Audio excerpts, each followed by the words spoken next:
ព្រះពីបានយកអាវុធទាំង3មុខបញ្ជូនតាមខ្យល់ឲ្យចូលទៅក្នុងមាត់របស់នាងស្វាហៈក្រោយពីអាវុធទាំង3មុខនោះបានចូលទៅដល់ក្នុងពោះរបស់នាងស្វាហៈក៏ចាប់ផ្ដើមពើពោះពេលវេលាចេះតែដើរទៅមុខចំណែកឯពោះរបស់នាងស្វាហៈក៏កាន់តែធំលុះដល់ថ្ងៃមួយពេលល្ងាចចូលមកដល់ជាវេលាដែលហនុមានត្រូវកើតចេញមកហនុមានបានកើតចេញមកតាមមាត់របស់នាងស្វាហៈហើយក៏ហោះចូលទៅក្នុងអាកាសដែលមានពន្លឺចែងចាំងពេញផ្ទៃមេឃហើយក៏បានសម្ដែងរិទ្ធបែងភាគមានក្បាល3និងដៃ10ព្រមទាំងមានរោមពេជ្រនិងចង្កូមកែវដ៏ស្រស់ស្អាតគ្រាន់តែហាមាត់ស្ងាបក៏ចេញពន្លឺមាសនិងពន្លឺពេជ្រជាច្រើនអណ្ដែតនៅលើអាកាសដូចនៅក្នុងឈុតមួយពេលដែលហនុមានជួយសាងសង់ស្ពានដើម្បីឲ្យព្រះរាមឆ្លងសមុទ្រគេក៏បានចុះទៅក្នុងទឹកហ្នឹងបានជួបជាមួយនឹងនាងមច្ឆាហើយពេលដែលជួបនាងមច្ឆាហ្នឹងគឺគេធ្វើជាស្ងាបចេញផ្កាមាសផ្កាពេជ្រស្រស់ស្អាតនៅក្នុងសមុទ្រហ្នឹងហើយនាងមច្ឆានោះចាប់អារម្មណ៍ចាប់ផ្ដើមមានចិត្តប្រតិព័ទ្ធជាមួយនឹងហនុមានហ្នឹងហើយគេក៏មានស្នេហាជាមួយគ្នានៅក្នុងសមុទ្រហ្នឹងទៅអានេះសម្រាប់នៅភាគក្រោយទៀតទេអញ្ចឹងយើង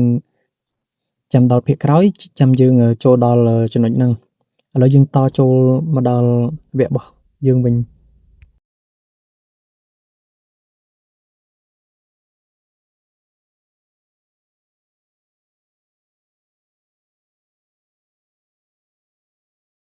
ថានៅថ្ងៃអនាគតបើសិនជាមាននរណាម្នាក់មើលឃើញរោមពេជ្រនិងចង្កូមកែវរបស់កូនម្នាក់ហ្នឹងគឺជាព្រះនារីអវតារមកចាប់ជាតិអញ្ចឹងកូនត្រូវបម្រើគាត់ឲ្យអស់ពីសមត្ថភាពរបស់កូននៅពេលដែលនិយាយចប់ហនុមានក៏បានហោះចេញទៅធ្វើដំណើរផ្សងព្រេងចំណែកឯនាងស្វាហៈហ្នឹងក៏រួចពីបណ្ដាសាដែលម្ដាយខ្លួនបានដាក់បណ្ដាសាទាន់តែកើតបានកូនស្វាមួយទើបអាច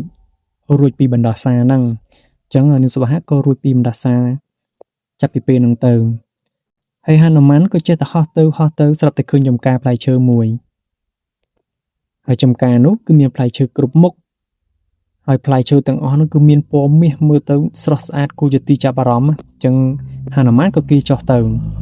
ដើម្បីបេះផ្លែឈើនោះយកមកភ្លក់ក្រោយពីភ្លក់ហើយហ្នឹងគេសាកនៅវិជាសិលរបស់គេដែលគេមានហ្នឹង